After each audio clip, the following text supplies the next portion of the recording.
في ملف الصحراء المغربية، بعد سنوات من المعاناة في غياهب مخيمة تندوف، مواطنون مغاربة عادوا إلى الوطن، منهم من عاد قبل أسابيع فقط وقرر الانتظام في النسيج الجمعوي.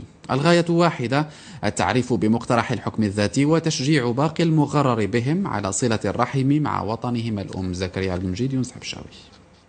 عمر بالله منذ حوالي شهر عاد إلى أرض الوطن قادما من مخيمات تندوف، هناك حيث تجرع مرارة المعاناة رفقة أسرته بعد أن غرر به وهو طفل قبل حوالي 40 عاما.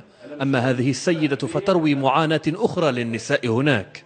هي قناعتي أنا ما شايف بيا اللي فم ياسر من الأمور اللي حقيقة ما هي واضحة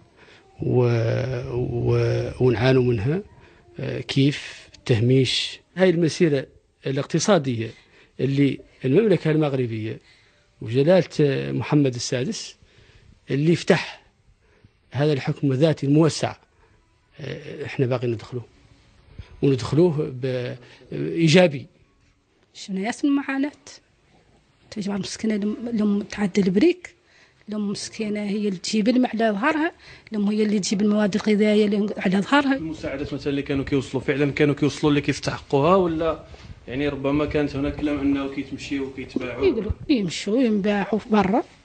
بعد عودتهم إلى أرض الوطن قرر هؤلاء الدفاع عن قناعاتهم في إطار قانوني من خلال إحدى الجمعيات، هدفهم في ذلك تشجيع إخوانهم بالمخيمات على حدو نهجهم.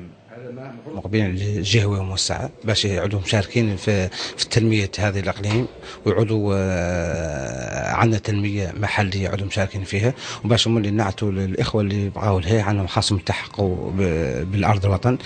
التئام هؤلاء العائدين في إطار جمعوي سيمكنهم من توحيد جهودهم في الدفاع عن القضية الوطنية وإيصال صوتهم إلى من يهمه الأمر.